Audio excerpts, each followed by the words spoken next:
Krisis air bersih melanda Hasakah, Suriah. Uni Eropa desak Amerika Serikat Iran patuhi gencatan senjata.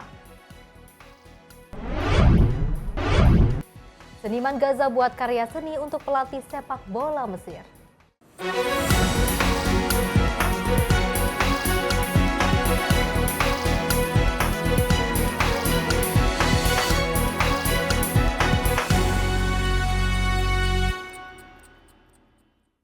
Halo pemirsa, apa kabar Anda hari ini? Sorotan Dunia kembali hadir menemani Anda dengan beragam informasi menarik yang kami hadirkan dari mancanegara.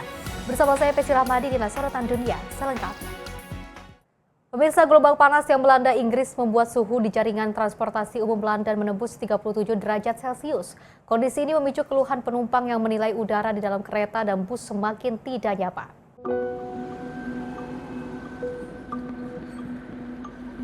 Suhu di sejumlah jaringan transportasi umum London mencapai antara 29 hingga 37 derajat Celcius saat gelombang panas melanda Inggris. Rekaman menunjukkan termometer di dalam bus dan kereta bawah tanah menunjukkan suhu tinggi saat penumpang beraktivitas pada siang hari. Sejumlah penumpang mengaku kesulitan bernapas akibat kondisi yang pengap. Salah satu penumpang mengatakan mertuanya yang berusia 80 tahun sempat pingsan saat menumpang kereta jalur Bakerloo. Penumpang lain menilai kondisi di dalam kereta bawah tanah lebih buruk dibandingkan bus karena sirkulasi udara yang terbatas. Mereka juga menyoroti kondisi para pengemudi bus yang harus bekerja berjam-jam di dalam kabin tertutup tanpa sistem pendingin yang memadai. Sebagian penumpang mendesak pemerintah dan operator transportasi meningkatkan sistem pendingin udara untuk melindungi penumpang maupun pengemudi. Keluhan ini muncul di tengah gelombang panas ketiga yang melanda Inggris pada tahun ini. Cuaca panas ekstrim telah mengganggu layanan kereta api dan menjadikan tahun 2026 sebagai tahun dengan jumlah hari terbanyak yang mencatat suhu di atas 34 derajat Celcius di Inggris. Tim redaksi Sinpo TV melaporkan. Pemirsa, krisis air bersih semakin memburuk di Provinsi Hasakah, Suriah Timur Laut. Ribuan warga kesulitan mendapatkan air minum layak konsumsi di tengah meningkatnya suhu dan terbatasnya pasokan air.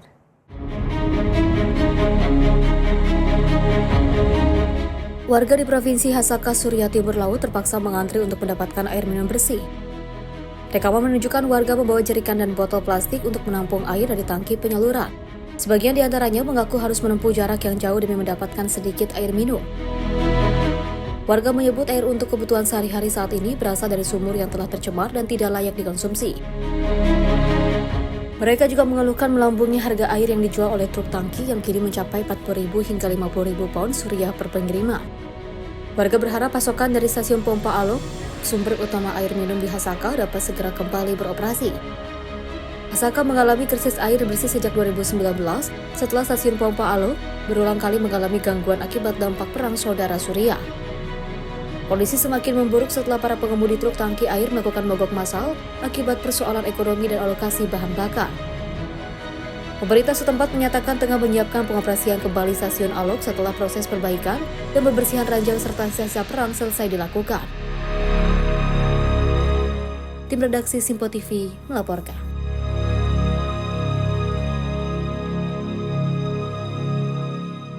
Pemirsa, tim penjaga pantai Filipina mengevakuasi 15 keluarga yang juga terjebak banjir di Provinsi Sultan Kudarat, Pulau Mindanao. Hujan deras yang juga mengguyur kawasan tersebut membuat permukiman terendam dan memaksa warga meninggalkan rumah mereka. Pemirsa, seperti inilah situasi saat petugas menembus genangan air sambil menggendong warga menuju tempat yang lebih aman. Sebagian korban dievakuasi menggunakan perahu, sementara petugas lain memindahkan barang-barang milik warga di tengah banjir yang masih merendam kawasan. Pihak penjaga pantai menyatakan, evakuasi meliputi 4 ibu hamil, 6 warga lanjut usia, serta 26 anak berusia di bawah 10 tahun. Seluruhnya berhasil dibawa ke pusat evakuasi untuk mendapatkan perlindungan dan bantuan. Sementara itu, petugas tetap disiagakan untuk memantau perkembangan kondisi di lapangan dan mengantisipasi kemungkinan adanya warga lain yang masih membutuhkan pertolongan. Provinsi Sultan Kudarat merupakan salah satu wilayah yang kerap dilanda banjir saat curah hujan tinggi, terutama di kawasan dataran rendah. Pada Mei 2025, banjir bandang di wilayah ini menyebabkan 3 orang meninggal dunia dan berdampak pada lebih dari 1.000 keluarga. Sementara itu pada Februari 2026, banjir di Pulau Mindanao dilaporkan menelan 12 korban jiwa. Filipina sendiri merupakan negara yang rawan dilanda badai musiman dan banjir, sehingga operasi evakuasi menggunakan perahu sering dilakukan untuk menjangkau permukiman yang terisolasi oleh luapan air. Tim redaksi Sinpo TV melaporkan. Pemirsa, pihak keluarga korban kerusuhan berdarah di penjara Ngombo, Sri Lanka menerima jenazah para petugas dan narapidana yang tewas. Di tengah suasana duka, penyelidik masih berupaya mengungkap penyebab pasti insiden yang juga menelan puluhan korban jiwa. Peti jenazah 7 petugas penjara yang diselimuti bendera dibawa menuju penjara Welikada di Colombo untuk mendapatkan penghormatan terakhir. Para petugas, pejabat, dan keluarga yang berduka turut mengantarkan prosesi sebelum jenazah diserahkan kepada masing-masing keluarga. Di sisi lain, jenazah 19 narapidana yang meninggal dalam kerusuhan juga telah diserahkan kepada pihak keluarga setelah menjalani proses otopsi di Negombo. Pemerintah Sri Lanka menyatakan, kerusuhan bermula pada 5 Juli dan memuncak sehari kemudian. Hasil penyelidikan awal menunjukkan ketegangan dipicu oleh dugaan upaya penyelundupan narkoba yang melibatkan sekelompok narapidana. Situasi kemudian berubah menjadi bentrokan antar kelompok narapidana dan petugas penjara. Pihak berwenang menyebut, petugas diserang menggunakan batu dan tongkat, sehingga terpaksa melepaskan tembakan setelah sejumlah senjata api dikuasai narapidana. Hingga kini penyelidikan masih dilakukan oleh kepolisian, otoritas pemasyarakatan, serta komite independen yang dibentuk atas persetujuan kabinet untuk mengungkap penyebab dan tanggung jawab atas insiden tersebut. Media lokal melaporkan jumlah korban tewas meningkat menjadi 28 orang, yang terdiri dari 8 petugas penjara dan 20 narapidana. Sementara itu lebih dari 100 orang lainnya dilaporkan mengalami luka-luka. Tragedi ini kembali menyoroti masalah kronis kelebihan kapasitas penjara di Sri Lanka. Penjara Negombo disebut menampung hingga 2.600 narapidana, jauh melebihi kapasitas ideal yang hanya sekitar 650 orang. Tim redaksi Sinpo TV melaporkan. Pemirsa, ratusan warga, relawan penyelamat dan diaspora Venezuela berkumpul di Puerta del Sol, Madrid, Spanyol untuk mengenang para korban gempa bumi dahsyat yang melanda Venezuela. Acara ini juga menjadi bentuk apresiasi bagi para relawan yang terlibat dalam operasi pencarian dan penyelamatan.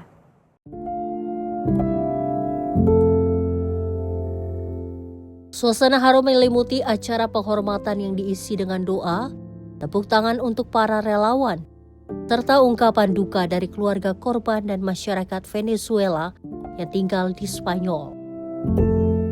Presiden Komunitas Madrid, Isabel Díaz Ayuso, dan tokoh oposisi Venezuela, Edmundo González, turut hadir dan menyapa para relawan yang sebelumnya terlibat dalam misi penyelamatan di lokasi bencana. Pemerintah Komunitas Madrid menyatakan acara ini digelar sebagai bentuk solidaritas kepada rakyat Venezuela, sekaligus ucapan terima kasih kepada seluruh tim penyelamat dan relawan yang telah berjuang menolong para korban. Sebelumnya, Madrid juga mengirimkan tim tanggap darurat ERICAM beranggotakan 40 personel yang terdiri dari pemadam kebakaran, tim anjing pelacak, dan tenaga medis untuk membantu operasi pencarian di Venezuela. Desde la distancia, con mucho dolor, estamos de luto todos nosotros, todos los que estamos aquí, porque nos sentimos impotentes a veces por no poder ayudar como quisiéramos.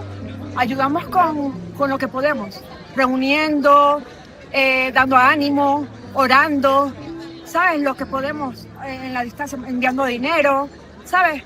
Pero nos sentimos impotentes por tantas situaciones, impotentes porque a veces no llegan los recursos a las manos indicadas, impotentes porque no llegan los medicamentos o las ayudas en el momento indicado.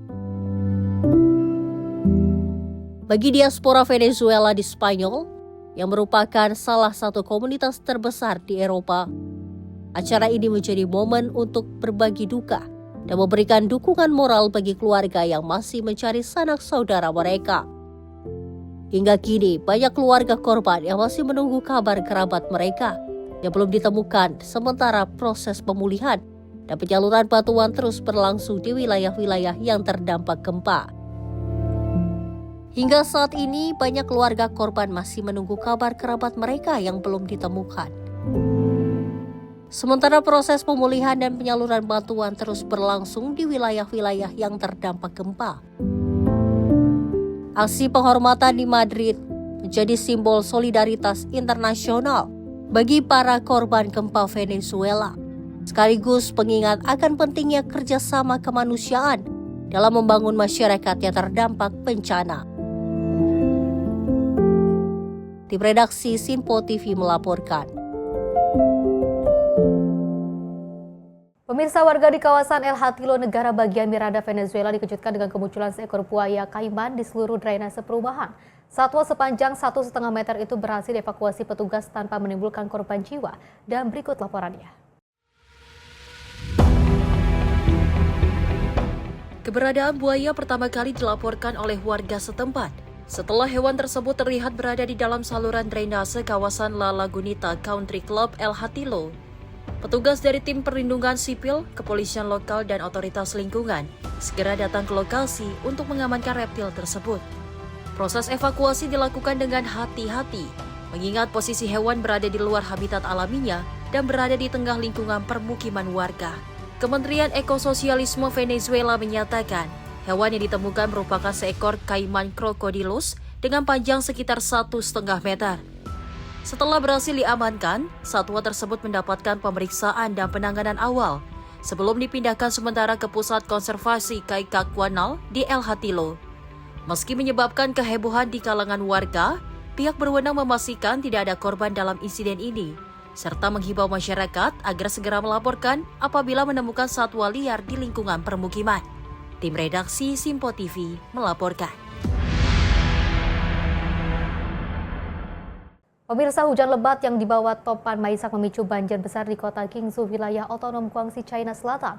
Pemerintah setempat menetapkan status siaga merah tingkat peringatan tertinggi setelah luapan sungai dan juga genangan air melumpuhkan berbagai kawasan.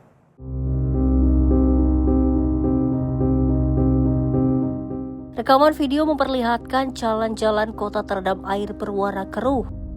Warga terpaksa berjalan menembus banjir, menggunakan rakit dan papan dayung untuk beraktivitas. Sementara pemilik toko berusaha menyelamatkan barang dagangan mereka dari genangan. Tim penyelamat diterjunkan menggunakan perahu karet untuk menjangkau permukiman yang terisolasi.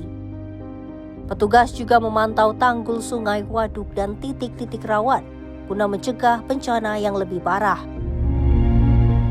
有希望政府部門啊、有關部門啊，或者能夠支援一下我哋出入各方面啊，非常之困難。 Otoritas Guangxi melaporkan, hingga Selasa malam sekitar 375.000 warga terdampak banjir. Dengan 130.000 orang dievakuasi ke tempat yang lebih aman. Bencana ini juga menyebabkan sedikitnya 6 orang meninggal dunia dan 11 orang dilaporkan hilang. Sementara kerusakan infrastruktur memperburuk akses transportasi dan layanan dasar bagi masyarakat. Badan Meteorologi Cina memperkirakan curah hujan lebat masih akan berlangsung dalam beberapa hari ke depan, sehingga petugas siaga menghadapi potensi banjir susulan. Hingga kini, upaya evakuasi dan penyaluran bantuan terus dilakukan. Tim redaksi Sinpo TV melaporkan.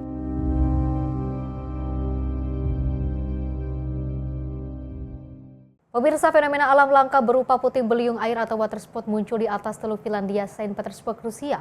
Meski tampak menjulang dan juga menarik perhatian, otoritas setempat memastikan fenomena ini umum terjadi saat cuaca buruk dan tidak menimbulkan ancaman serius.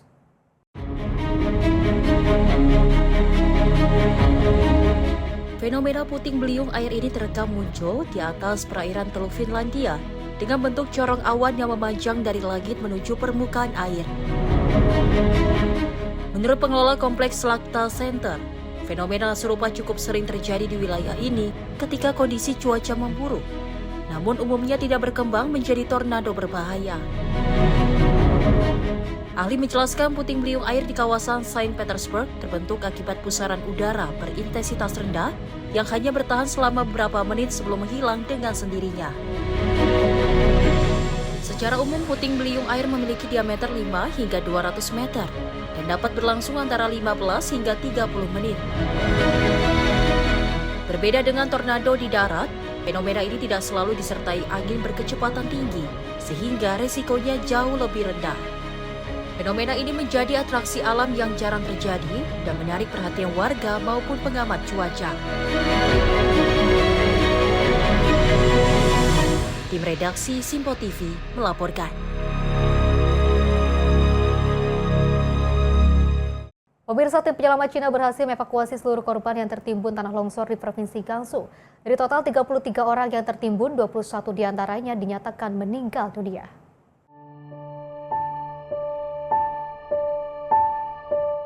Tanah longsor menerjang lembah pegunungan di Kabupaten Tancang, Kota Longnan, Provinsi Gansu, Cina, Selasa pagi. Bencana tersebut menimbun sekelompok pekerja kehutanan yang sedang beraktivitas di lokasi. Rekaman dari lokasi menunjukkan jalur longsor membelah kawasan hutan, sementara alat berat terus mengeruk tumpukan tanah dan material untuk mencari korban. Pemerintah setempat menyatakan operasi pencarian dan evakuasi resmi berakhir pada Rabu pagi. Dari 33 korban yang tertimbun, 21 orang dinyatakan meninggal dunia, 7 orang mengalami luka ringan, sedangkan 5 orang lainnya selamat tanpa cedera. Pemerintah Cina juga menggelar mengheningkan cipta selama 1 menit dalam konferensi pers saat mengumumkan data terbaru korban. Sementara itu, Otoritas Penanggulangan Bencana Cina mengerahkan tim khusus ke lokasi dan Komisi Pembangunan serta Reformasi Nasional mengalokasikan dana darurat sebesar 30 juta yuan atau lebih dari 4 juta dolar Amerika Serikat untuk pemulihan dan bantuan darurat. Tim redaksi Simpo TV melaporkan. Pemirsa, kebakaran hutan yang melanda wilayah Pyrénées-Orientales, Prancis Selatan terus meluas. Hingga Selasa waktu setempat, lebih dari 12.000 warga dievakuasi dan hampir 5.000 hektar lahan hangus terbakar.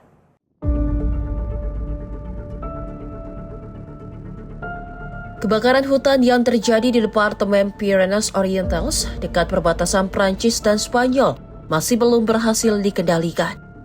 Rekaman dari wilayah Rodez menunjukkan rumah-rumah yang hangus, kendaraan terbakar, serta lahan yang menghitam akibat dilalap api.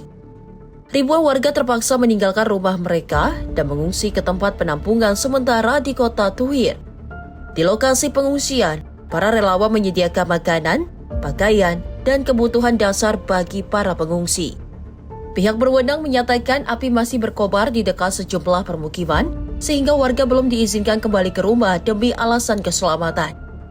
Sekitar 700 petugas pemadam, dibantu pesawat dan helikopter pemadam kebakaran, masih terus berupaya menjinakkan api yang diperparah oleh angin kencang, cuaca panas, dan kondisi vegetasi yang kering. Hingga kini kebakaran telah menghanguskan lebih dari 4.900 hektar lahan dan melukai 16 orang, termasuk 4 petugas pemadam kebakaran. Insiden ini juga memaksa penyelenggara balap sepeda Tour de France menutup akses penonton di rute etap ketiga agar petugas dapat memfokuskan penanganan kebakaran. Untuk membantu operasi pemadaman, Uni Eropa menggerakkan 4 pesawat pemadam serta lebih dari 100 petugas dari Siprus dan Swedia. Tim redaksi Simpo TV melaporkan.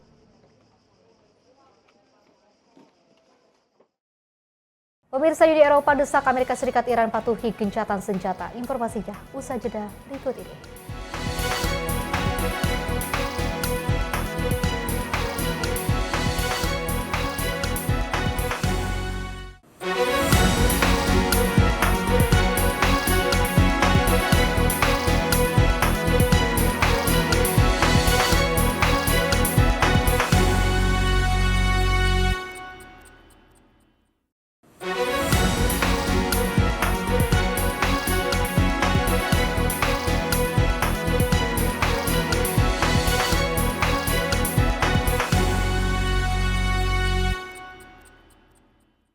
Terima kasih pemirsa, Anda masih bersama kami dan kita lanjutkan informasinya.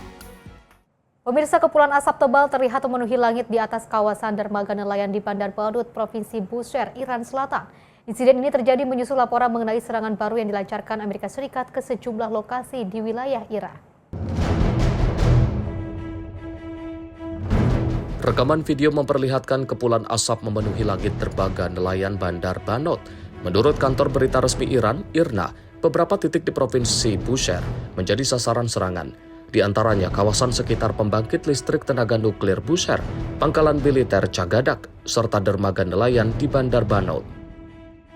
Serangan ini terjadi setelah Washington menuduh Teheran menargetkan 3 kapal dagang yang melintasi selat tersebut. Namun Iran tidak mengakui tuduhan itu dan menyatakan telah membalas dengan menargetkan infrastruktur serta fasilitas penting milik pangkalan Amerika Serikat. Pemerintah Amerika Serikat menyatakan serangan dilakukan terhadap lokasi-lokasi yang diklaim berkaitan dengan kemampuan Iran mengancam jalur pelayaran di Selat Hormuz. Hingga saat ini belum ada laporan mengenai korban jiwa akibat serangan tersebut.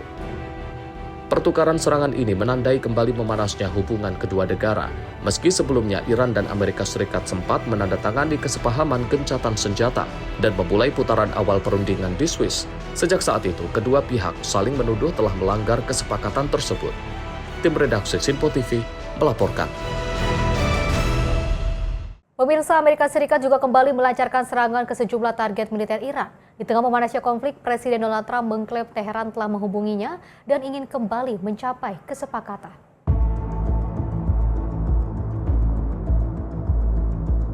Komando Pusat Militer Amerika Serikat atau CENTCOM merilis rekaman yang diklaim menunjukkan serangan terbaru terhadap sejumlah target militer di Iran. Dalam rekaman terlihat ledakan besar disertai kepulan asap tebal membumbung dari lokasi yang menjadi sasaran serangan.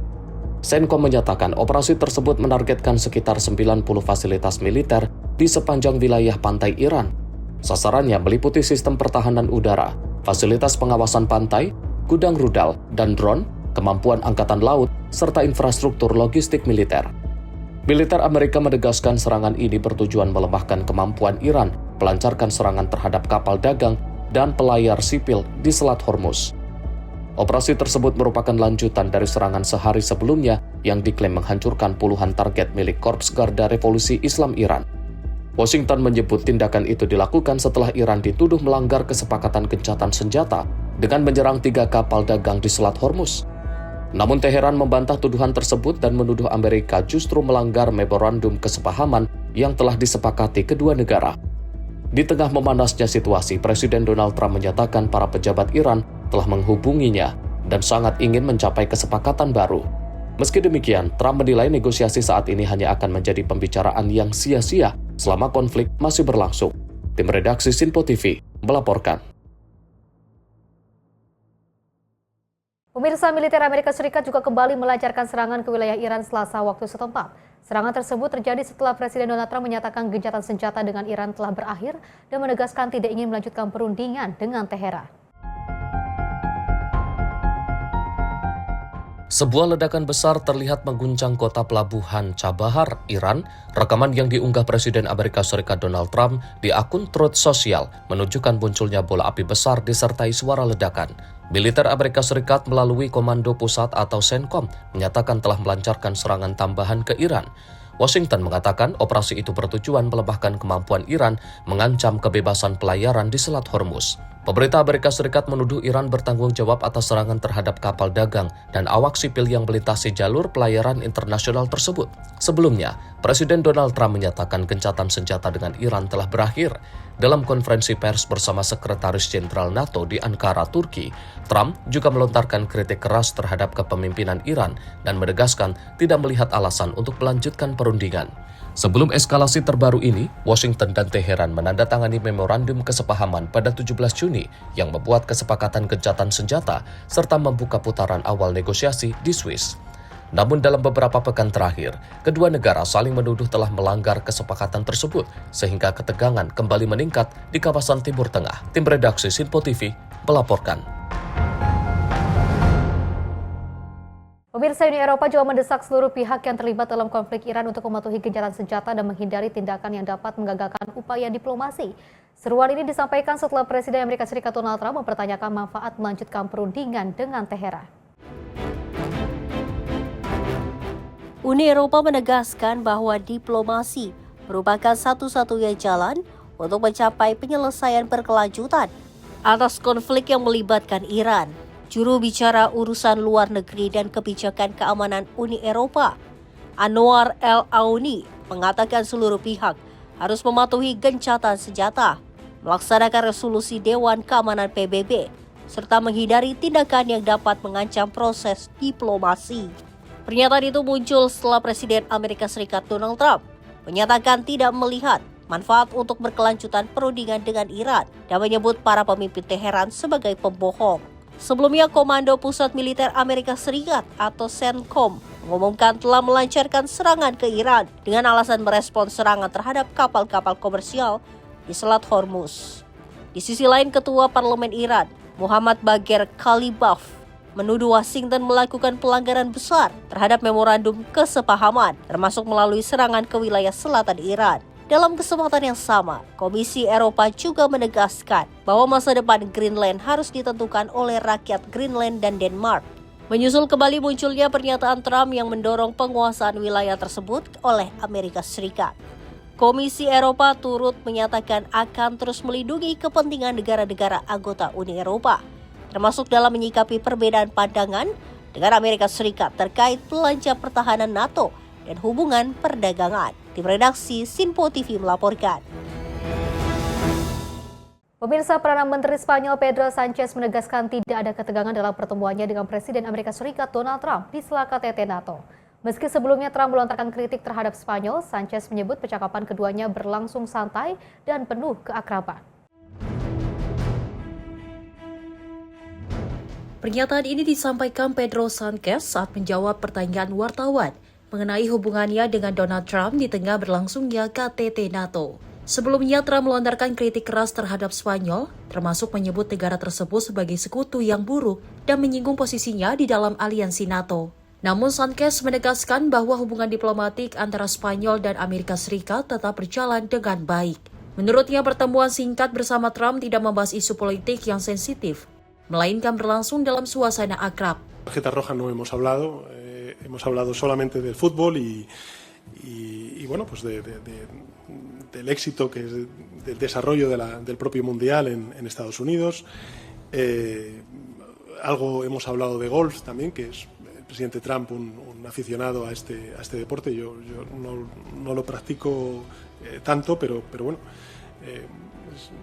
hemos estado hablando de estas cosas. Ha sido una conversación absolutamente informal, en buen tono y muy cordial. Sanchez menegaskan Spanyol akan terus menjaga hubungan baik dengan Amerika Serikat dan sekutu-sekutunya di NATO, serta menilai kerjasama antar negara tetap menjadi prioritas, meski terdapat perbedaan pandangan politik. Tim redaksi Sinpo TV melaporkan. Pemirsa, Dinas Keamanan Federal Rusia atau FSB mengaku berhasil menggagalkan dugaan rencana pembunuhan terhadap seorang pejabat tinggi Kementerian Pertahanan Rusia di Moskow. Seorang pria yang diduga terlibat dalam plot tersebut telah ditangkap dan kini menghadapi tuduhan terorisme. Rekaman yang dirilis FSB memperlihatkan petugas keamanan menangkap seorang tersangka yang diduga terlibat dalam rencana serangan menggunakan drone di Moskow. Petugas juga menunjukkan proses pengamanan sebuah alat peledak rakitan yang diambil menggunakan sistem robotik untuk menghindari risiko ledakan. Menurut FSB, tersangka direkrut pada Februari 2026 dan diduga menerima pelatihan menembak serta merakit bahan peledak sebelum masuk ke wilayah Rusia. Pihak keamanan Rusia menyebut tersangka menyewa apartemen dan memasang kamera untuk memantau pola aktivitas target yang merupakan pejabat militer berpangkat tinggi. FSB mengklaim serangan akan dilakukan saat target memasuki gedung tempat tinggalnya dengan menggunakan drone yang membawa alat peledak berdaya ledak tinggi. 2026 года я был завербован спецслужбами Украины. Куратор дал мне деньги, и я поехал в Москву через Кишинев и Ереван. FSB menyatakan tersangka ditangkap saat hendak mengambil perangkat peledak yang akan dipasang pada drone untuk melancarkan serangan. Hingga kini tersangka telah didakwa dengan pasal terorisme serta kepemilikan dan pengangkutan bahan peledak secara ilegal. Sebelumnya, FSB juga mengumumkan telah menggagalkan sejumlah rencana serangan yang disebut menargetkan personel militer dan fasilitas strategis di Rusia. Tim redaksi Sinpo TV melaporkan. Informasi lainnya, pemirsa, Kremlin menyatakan akan mengkaji pernyataan Presiden Amerika Serikat Donald Trump mengenai kemungkinan penerapan zona larangan terbang atau no-fly zone di atas wilayah Ukraina. Moskow bahkan menilai langkah tersebut dapat membuka peluang keterlibatan langsung pasukan NATO dalam konflik. Juru bicara Kremlin, Dmitry Peskov, menyatakan usul mengenai penerapan no-fly zone merupakan hal baru yang belum pernah dibahas sebelumnya. Menurut Peskov, apabila kebijakan itu diterapkan, maka pasukan NATO akan beroperasi langsung di wilayah Ukraina. Kondisi tersebut menurutnya berlawanan dengan tujuan operasi militer khusus yang dijalankan Rusia. Pernyataan ini muncul setelah Donald Trump dalam pertemuannya dengan Presiden Ukraina Volodymyr Zelensky di sela KTT NATO di Ankara menyebut Amerika Serikat siap menutup langit Ukraina jika diperlukan. Meski demikian, Peskov menilai Washington masih menunjukkan keinginan untuk mendorong penyelesaian damai. Meskipun di saat yang sama tetap melanjutkan pasokan senjata kepada Ukraina. У нас есть расхождение в позиции. Я вот в предыдущем ответе как раз говорил о неком дуализме в позиции Соединенных Штатов. То есть, с одной стороны, они продолжают поставлять вооружение, но в отличие от остальных стран, которые замешаны в этом конфликте, все-таки США сохраняет приверженность и сохраняет попытки как-то способствовать мирному процессу. Ну вот сквозь, наверное, призму вот такого отношения мы и расцениваем все заявления. Kremlin menegaskan setiap langkah yang berpotensi meningkatkan eskalasi konflik tidak akan membantu proses perdamaian. Moskow menyatakan akan terus mencermati sikap Washington seiring berkembangnya upaya diplomasi untuk mengakhiri perang di Ukraina. Tim redaksi Sinpo TV melaporkan. Pemirsa, sejumlah baliho bertuliskan kegagalan total muncul di berbagai wilayah Israel termasuk di jalan tol Ayalon Tel Aviv. Kampanye ini muncul di tengah memanasnya konflik politik menjelang pemilihan parlemen yang diperkirakan digelar pada Oktober mendatang.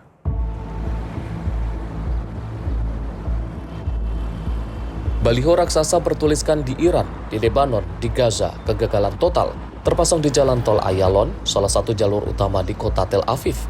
Kampanye tersebut muncul di tengah memanasnya hubungan antara pemerintah Perdana Menteri Benjamin Netanyahu dan Lembaga Peradilan Israel. Pada minggu lalu, Kabinet Israel secara bulat memutuskan untuk tidak mematuhi putusan Mahkamah Agung terkait otoritas penyiaran televisi dan radio. Langkah ini disebut sebagai yang pertama dalam sejarah Israel, di mana pemerintah menolak menjalankan putusan pengadilan tertinggi. Sebelumnya, Mahkamah Agung memerintahkan Dewan Otoritas Penyiaran Komersial tetap menjalankan tugas dan proses pengangkatan anggota meskipun jumlah anggotanya tidak memenuhi batas minimum. Namun, Menteri Kehakiman Yarif Levin dan Menteri Komunikasi Shlomo Karhi menilai putusan tersebut sebagai bentuk campur tangan kekuasaan yudikatif. Keputusan pemerintah itu menuai kritik dari partai oposisi dan pakar hukum yang menilai langkah tersebut dapat memperuncing konflik mengenai pemisahan kekuasaan di Israel. Pihak menggagas kampanye menyatakan pemerintah berupaya mengalihkan perhatian publik ke isu persoalan yudikatif menjelang pemilu, alih-alih menjawab kritik terkait kebijakan dan kondisi keamanan nasional. Tim redaksi Sinpo TV melaporkan.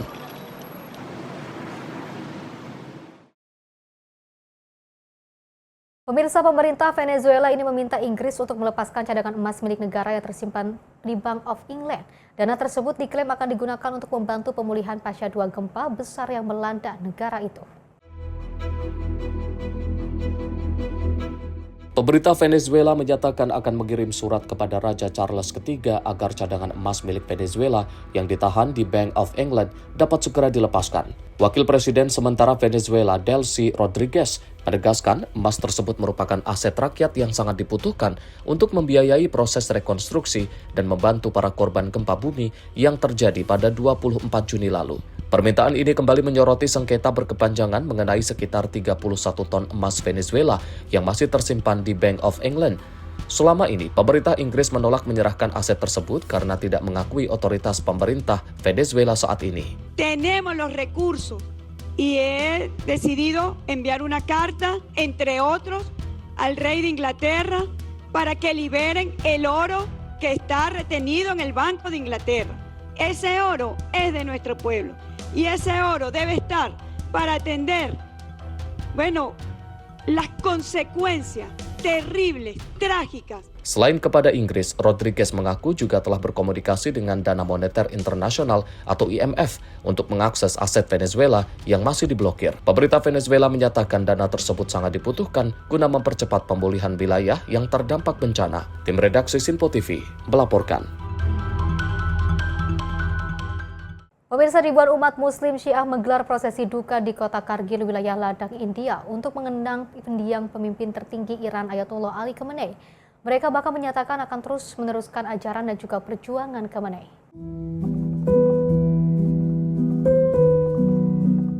Ribuan umat muslim Syiah memadati jalan-jalan kota Kargil, wilayah Ladakh, India dalam prosesi duka untuk mengenang mendiang Ayatollah Ali Khamenei. Rekaman menunjukkan para pelayat membawa foto Khamenei, bendera dan juga spanduk selama iring-iringan berlangsung. Sejumlah anak-anak juga turut mengikuti prosesi dengan membawa tas bergambar para korban serangan di sekolah minab Irak. Tokoh agama Syed Ali Musafi menyatakan Khamenei akan selalu hidup dalam hati para pengikutnya dan warisan ajarannya akan terus diteruskan dari generasi ke generasi. Ia juga menegaskan pihak yang bertanggung jawab atas kematian Khamenei harus dimintai pertanggungjawaban melalui proses hukum yang adil. Para peserta menilai Khamenei merupakan tokoh agama yang memperjuangkan keadilan dan membela masyarakat muslim yang mengalami penindasan di berbagai belahan dunia. Mereka menegaskan akan terus mendukung masyarakat yang mereka anggap menjadi korban penindasan sesuai dengan ajaran Khamenei. Tim redaksi Simpo TV melaporkan.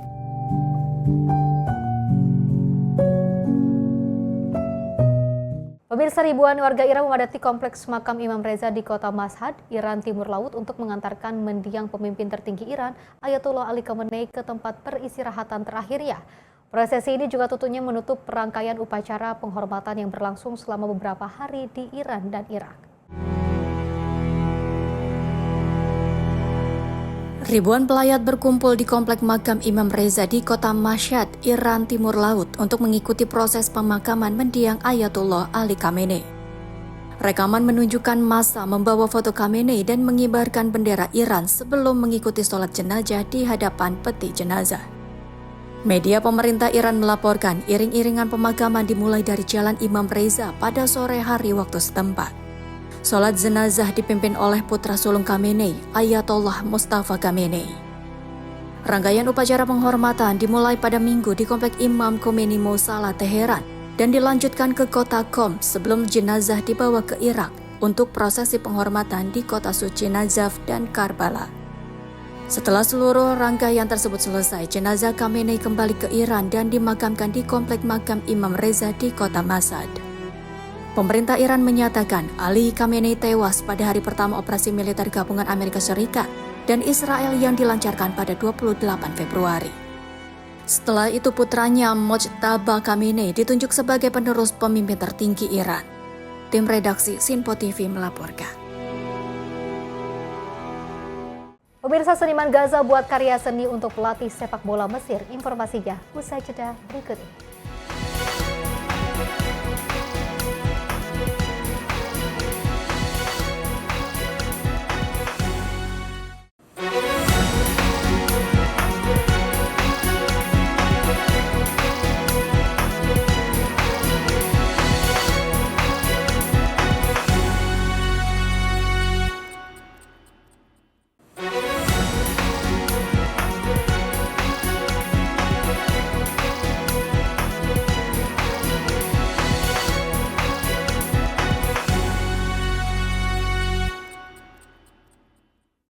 Terima kasih pemirsa, Anda masih bersama kami dan kita lanjutkan informasinya. Pemirsa, fenomena El Nino mempercepat penurunan populasi penguin Humboldt di pesisir utara Peru. Para peneliti memperingatkan spesies endemik Peru dan juga Chili itu kini menghadapi risiko kepunahan apabila kondisi lingkungan terus memburuk.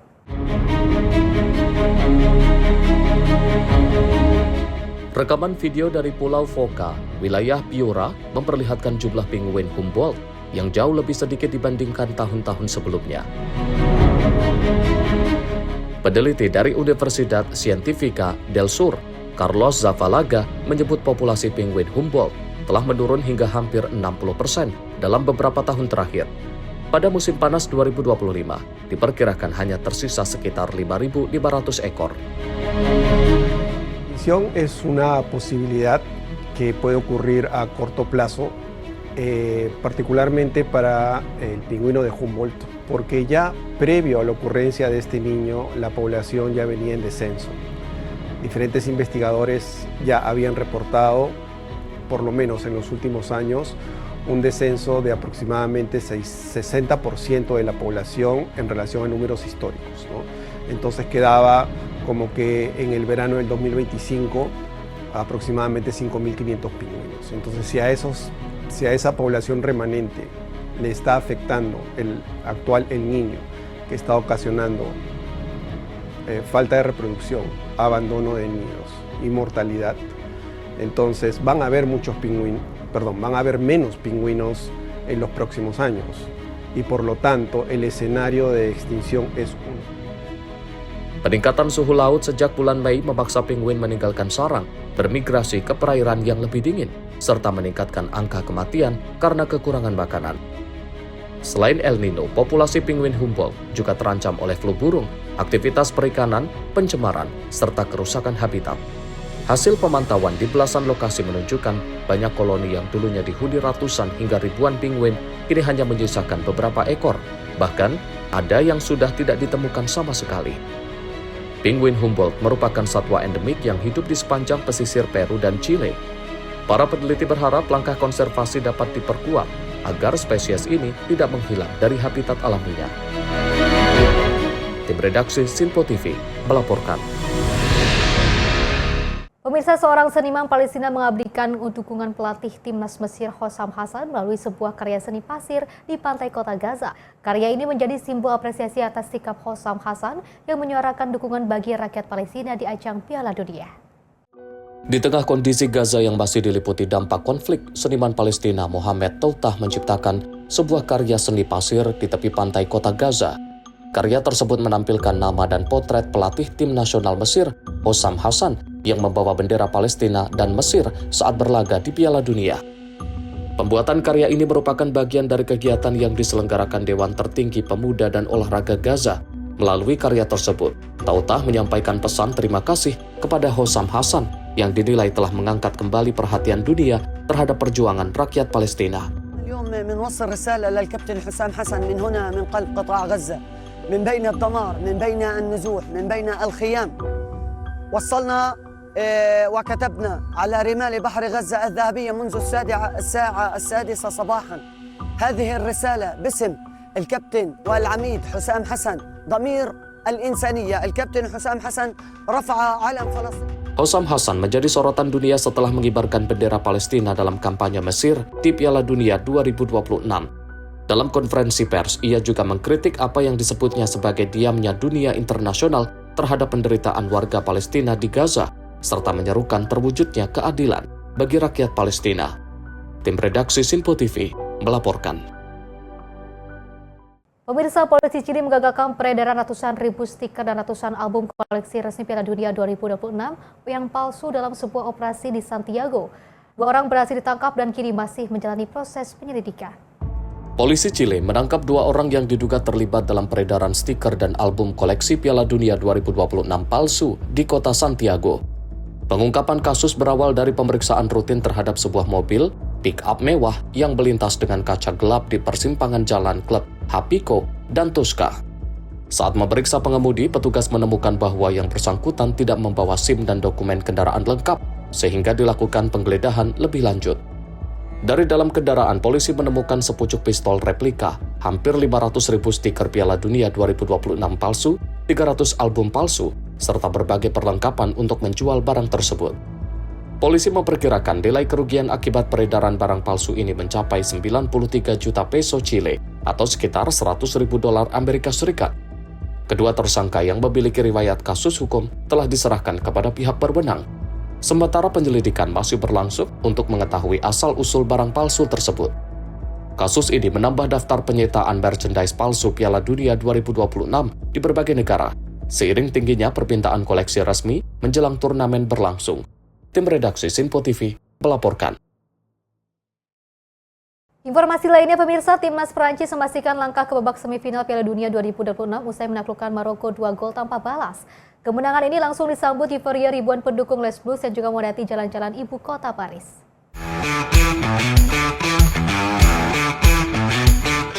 Ribuan pendukung timnas Prancis tumpah ruah ke jalanan Paris pada Kamis malam waktu setempat usai Les Bleus memastikan tiket ke babak semifinal Piala Dunia 2026. Para supporter terlihat bersorak menari, mengibarkan bendera Prancis dan merayakan kemenangan hingga membuat lalu lintas di sejumlah ruas jalan ibu kota sempat terhenti. Prancis memastikan kemenangan 2-0 atas Maroko dalam laga perempat final yang berlangsung di Boston, Amerika Serikat. 2 gol kemenangan Les Bleus dicetak Kylian Mbappe dan juga Ousmane Dembele pada babak kedua. Sebelumnya, Mbappe sempat gagal memaksimalkan tendangan penalti di babak pertama. Hasil ini membawa Prancis maju ke babak 4 besar dan juga menjaga asa untuk menembus final Piala Dunia ketiga secara beruntun. Di babak semifinal, Prancis akan menghadapi pemenang laga Spanyol kontra Belgia di Stadion Eternity, Dallas pada Selasa mendatang. Tim redaksi Simpo TV melaporkan.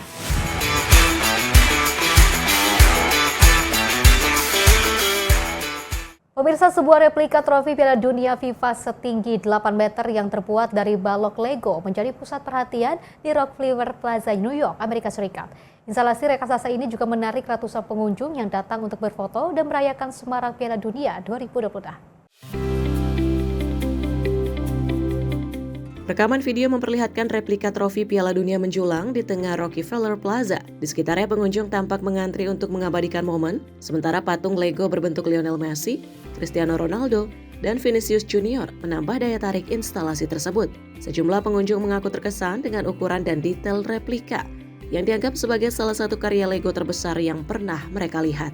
Mereka menilai kehadiran instalasi ini mampu menghidupkan suasana kota dan menjadi hiburan bagi berbagai kalangan. Beberapa warga juga mengatakan replika tersebut akan menjadi daya tarik khusus bagi anak-anak dan keluarga yang berkunjung ke New York selama perhelatan Piala Dunia. I love it. I love that there's a whole community involved here. I love that there is bring the kids involved, bringing Legos together. Nice promo for Legos probably too. Menurut laporan media setempat, replika ini dibangun selama 8 bulan di fasilitas produksi Lego di Kladno, Republik Ceko.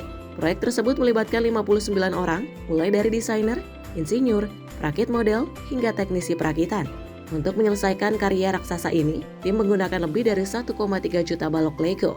Instalasi ini jadi salah satu atraksi yang menyemarakan antusiasme penggemar sepak bola dalam Piala Dunia FIFA 2026. Tim redaksi Simpo TV melaporkan.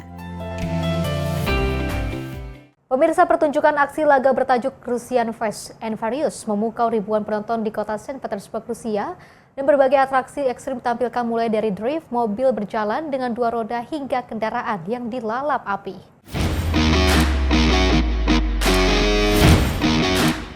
Pertunjukan aksi laga Russian Fast and Furious digelar di kota Saint Petersburg, Rusia pada 3 hingga 5 Juli lalu.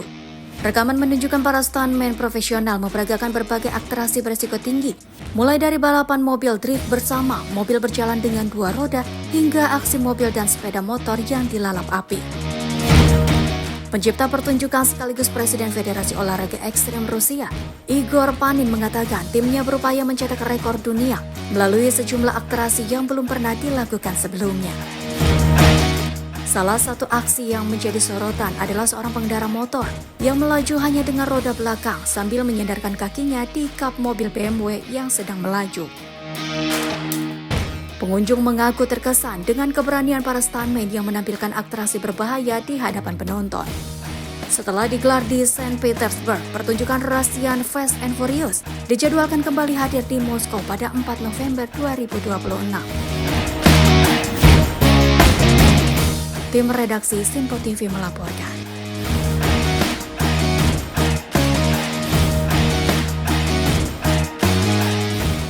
Pemirsa, sebuah kafe yang juga berdiri di atas tebing setinggi 600 meter di kawasan pegunungan Yandang, Wenzhou, China menjadi destinasi favorit para wisatawan. Kafe bernama Cloud Top Time ini menawarkan sensasi menyeruput kopi dengan pemandangan lembah berkabut dan pegunungan yang memukau.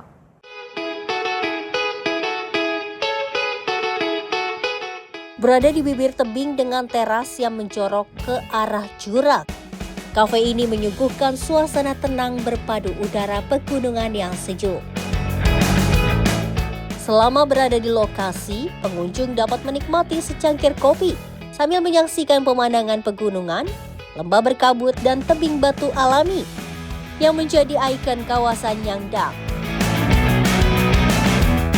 Pengunjung menilai kafe ini memberikan cara baru untuk menikmati keindahan pegunungan Yangdang. Jika sebelumnya wisatawan hanya datang untuk mendaki, kini mereka dapat bersantai sambil menikmati pemandangan alam dari ketinggian. 实际体验下来，印象远远超出预期吧。因为这里，它周围都是这种原生的崖洞打造，然后没有过度的去破坏这种山体，视野也非常的开阔，而且这里还有一个非常好的打卡点。咖啡饮品也融入了本地的特色，口味也我们喝起来也很符合我们自己的感觉，而且它的价格其实相比其他的那种景点来说也没有溢价什么的，所以我们整体感受氛围特别好。 Pegunungan Nyangdang sendiri merupakan salah satu UNESCO Global Geopark yang terkenal dengan bentang alam vulkanik, air terjun, tebing curam, serta kuil-kuil bersejarah. Kehadiran kafe di atas tebing ini menjadi daya tarik baru yang memadukan keindahan alam dengan konsep wisata modern. Tim redaksi Sinpo TV melaporkan.